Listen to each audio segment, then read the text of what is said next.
Market లో invest చేసి మీ డబ్బులు డబుల్ చేసుకోవాలనుకుంటున్నారా? సుందరరామిరెడ్డి గారి లైవ్ సెమినార్ కి అటెండ్ అవ్వండి.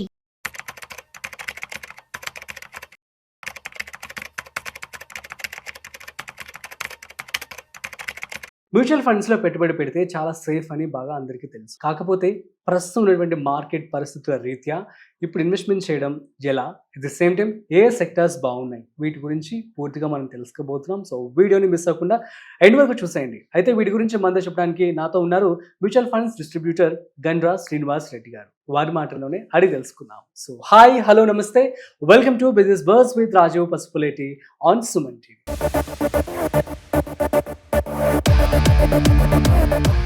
హాయ్ సార్, నమస్తే. నమస్తే.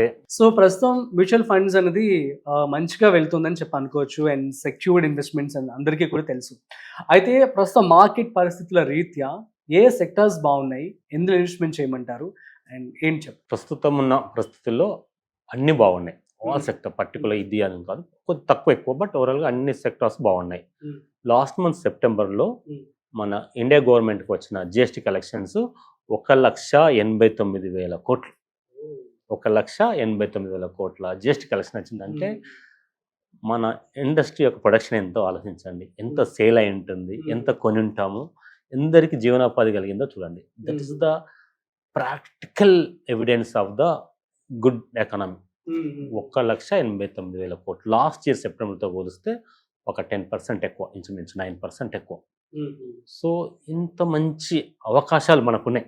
అవును. సో నేను డెఫినెట్లీ మ్యూచువల్ ఫండ్ ఇన్వెస్ట్ చేయని చెప్తాను. అంటే జిఎస్టీ కలెక్షన్ ఒకటే కాదు కదా, ఒక ఫార్మా లేదు, ఒక ఐటీ కాదు కదా, ఆల్ సెక్టార్స్లో ఈవెన్ ట్యాక్స్ పే చేయని వాళ్ళు కూడా, ఈవెన్ ఆటో నడుపుకున్నా, సబ్బు బిల్ల కొన్నా, పాల ప్యాకెట్ కొన్నా, అది ఆటోమేటిక్గా జిఎస్టీ వాళ్ళు మనం కట్టకపోయినా, ట్యాక్స్ కట్టకపోయినా ఆ కంపెనీస్ కట్టుండే. యాజ్ అ కన్జ్యూమర్గా మనం కొన్నాము, బట్ ఆ కంపెనీస్ ట్యాక్స్ పే చేశారు కాబట్టి ఇది రిప్రజెంట్ చేస్తుంది మన యొక్క ఎకానమీని. సో గుడ్, ఇంతకు మించిన తరుణం అయితే లేదు. గుడ్, ఇన్వెస్ట్ చేయండి. ఓకే, మ్యూచువల్ ఫండ్ ఇన్వెస్ట్ చేస్తాం. సో మరి మ్యూచువల్ ఫండ్ ఇన్వెస్ట్ చేయాలంటే ఎందుకు మ్యూచువల్ ఫండ్ని నమ్మాలా? Why mutual fund? Okay, investment gold ఉంది, సిల్వర్ ఉంది, రియల్ ఎస్టేట్ ఉంది.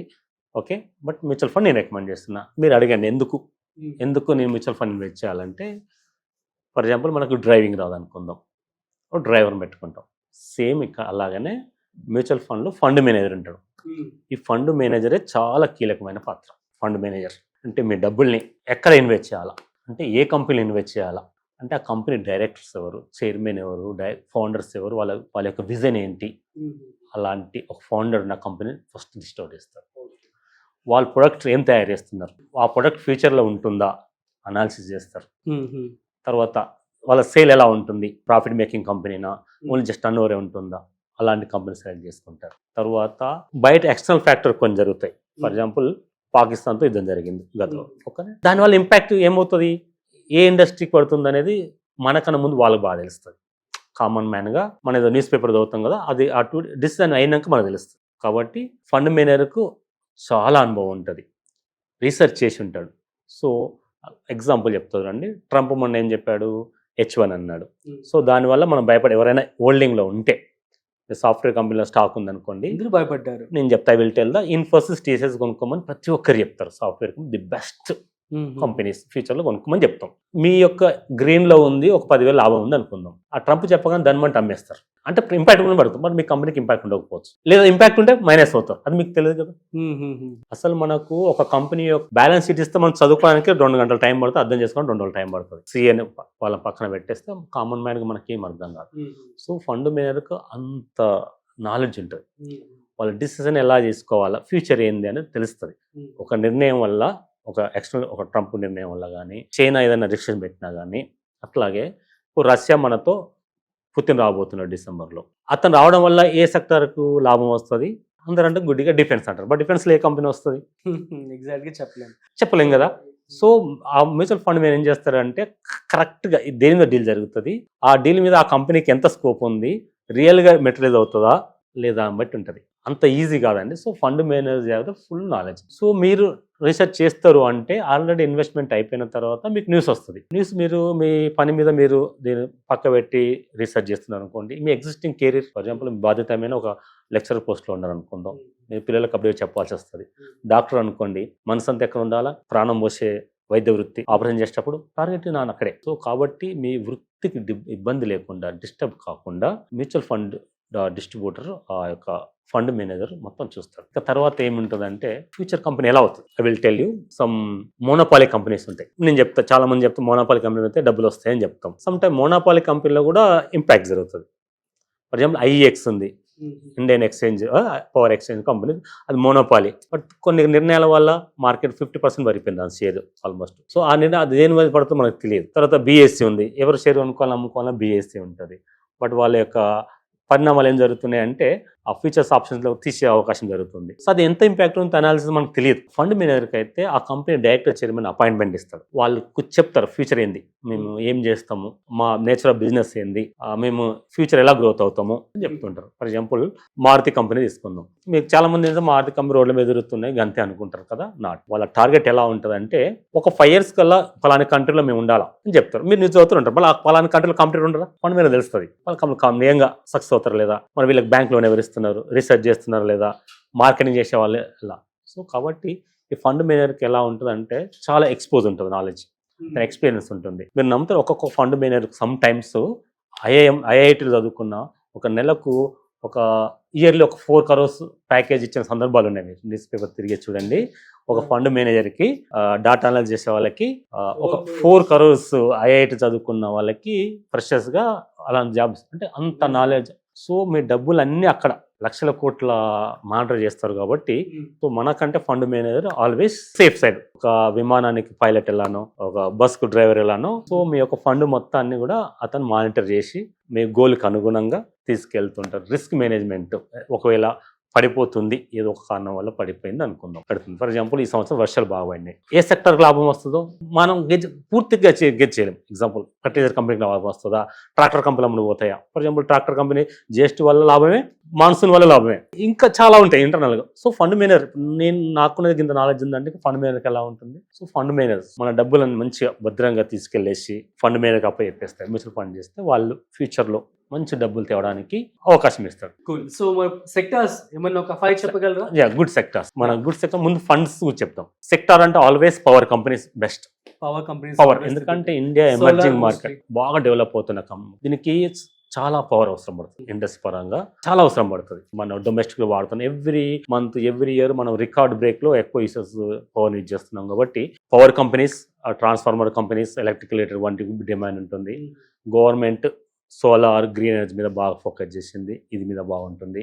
తర్వాత ఈ జిఎస్టీ వల్ల ఏమేం చేసింది అంటే ఎఫ్ఎంసీజీ ప్రతి ఒక్కరికి అందుబాటులో ఉండాలి, నిత్యావసర వస్తువులు అని చెప్పి దాని ఆ సెక్టార్ బాగుంటుంది. ఆటోమొబైల్ ప్రాక్టికల్ మీకు లాస్ట్ సెప్టెంబర్ రిజల్ట్ వచ్చేసింది. అందరికి జీవిత కళ ఏంటి, ఒక మంచి కారు కొనుక్కోవాలనుకున్నా ఆటోమొబైల్ సేల్స్ బాగా అవుతుంది. దీనివల్ల ఆటోమొబైల్ స్పేర్ పార్ట్స్ అమ్మే కంపెనీస్ కూడా బాగా సేల్ అవుతుంది. టోటల్గా ఒక ఇండస్ట్రీ బాగుందంటే మిగతా ఇండస్ట్రీ ఆటోమేటిక్గా లబ్ధి పొందదు. కాబట్టి ఆల్ ఇండస్ట్రీ బాగుంది. మనం ఇక ఈ ఫండ్ మేనేజర్ రూల్స్ ఇచ్చాం. ఒక ఇన్వెస్ట్మెంట్ కనుక చేయాలనుకుంటే నేను ఒకటి చెప్తాను. ప్రజెంట్ మంచిగా కళ్ళు మూసుకొని మీరు ఫిక్స్డ్ డిపాజిట్ కనుక నమ్మితే, మామూలుగా కామన్ మ్యాన్ ఏం చేస్తారు, ఫిక్స్డ్ డిపాజిట్ నమ్ముతాడు. ఆ ఫిక్స్డ్ డిపాజిట్ ఎంతైతే నమ్ముతారో అంతకంటే ఎక్కువ నమ్మకమైన ఒక ఫండ్ గురించి నేను చెప్తాను. ఫిక్స్డ్ డిపాజిట్ లాగా నమ్మకం ఉంటుంది, అంతకన్నా ఇంకెక్కువ. ఓకే, ఏ ఫండ్ అండి చెప్తాను. Banking and finance sector, banking and finance sector BFSI fund ఉంటుంది.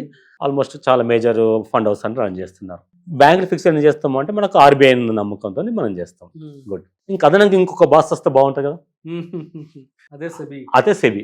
మ్యూచువల్ ఫండ్ కాబట్టి సెబీ. సో మీరు ఏం చేస్తున్నారంటే బ్యాంకులు ఇన్వెస్ట్ చేస్తున్నారు కాబట్టి కామన్ గా RBI వస్తుంది. మ్యూచువల్ ఫండ్ ఇన్వెస్ట్ చేస్తున్నారు కాబట్టి సెబీ అదనంగా ఇంకొక బాస్ వచ్చేసాడు. ఇద్దరు బాసుల మధ్య మీ ఫండ్ ఉంటుంది. Banking, finance sector. ఇందులో ఏముంటాయి, ఇందులో ఎక్కడ ఇన్వెస్ట్ చేస్తారు వీళ్ళంటే all top most banks, ICICI, HDFC.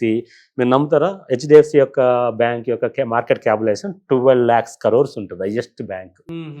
తర్వాత ICICI ఉంటుంది, గవర్నమెంట్ బ్యాంక్ SBI ఉంటుంది. ఇలా టాప్ మోస్ట్ బ్యాంకులో మీ యొక్క పర్సంటేజ్ బట్టి అందులో ఉంటుంది. తర్వాత నాన్ బ్యాంకింగ్ ఫైనాన్స్ కంపెనీలు ఉంటుంది సార్. మీరు ఇప్పుడు దసరా దీపావళి మీరు దసరా కొంటున్నారు కదా, మొబైల్ కొనాలన్నా, టీవీ కొనాలన్నా Bajaj finance. So Bajaj finance లో ఇన్వెస్ట్ చేస్తాం మనం. సో బజాజ్ ఫైనాన్స్ లో చూడండి ప్రతి ఇంటికి లేకుండా ఉండేది, బజాజ్ ఫైనాన్స్ ఇన్వెస్ట్ చేస్తాం. రిలయన్స్ జియో ఫైనాన్స్ లో ఇన్వెస్ట్ చేస్తారు. జియో ఫైనాన్స్ అంటే ప్రతి మొబైల్ ప్రతి కస్టమర్ కి జియో ఫైనాన్స్ మీరు కొనేటట్టు చేస్తారు. ఎందుకంటే మీరు మొబైల్ కోసం జియో యాప్ ఇన్స్టాల్ చేస్తారు, ఆటోమేటిక్గా జియో మీ యొక్క డేటా అక్కడ ఉంటుంది. ఆల్మోస్ట్ జియోకు ఎంత స్కోప్ ఉంటుంది అంటే ఒక మార్కెట్లో 50% ఫైనాన్స్ లో అంత డేటా ఉంటుంది. మొబైల్ కస్టమర్ అందరి యొక్క ఇన్ఫర్మేషన్ అక్కడ ఉంటుంది, యాప్ ఉంటుంది. ఇప్పుడు కొత్తగా మళ్ళీ జియో బ్లాక్ రాకొస్తుంది మ్యూచువల్ ఫండ్.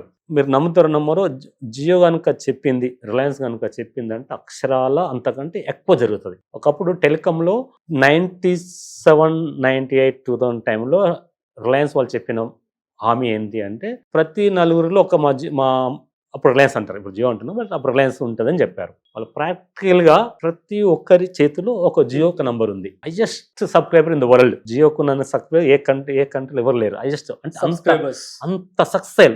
అంటే అలాంటి జియో ఫైనాన్స్ లో మీ డబ్బులు ఉంటాయి. దీనికి బాస్ ఎవరు ఉంటారు? మళ్ళీ అగైన్ ఆర్బీఐ ఉంటుంది, సెబిఐ ఉంటుంది. అట్లా Jio finance, Shriram finance truck లో ఫైనాన్స్ ఇస్తారు. ఇలాంటి ప్రాఫిట్ మేకింగ్ కంపెనీలో మీ డబ్బులు ఉంటాయి. ఇక లాభం ఎంత వస్తుంది? Worst condition 12%. ఇవి ఇప్పుడు మన ఆర్బీఐ ఏం చేసింది? వరుసగా 2-3 సార్లు వడ్డీ రేటు తగ్గించింది, ఫ్యూచర్లో తగ్గిస్తూ ఉంటుంది. ఆర్బీఐ ఎప్పుడు బ్యాంకింగ్ సెక్టార్లకు ఇప్పుడు ఫేవర్గా ఉంది.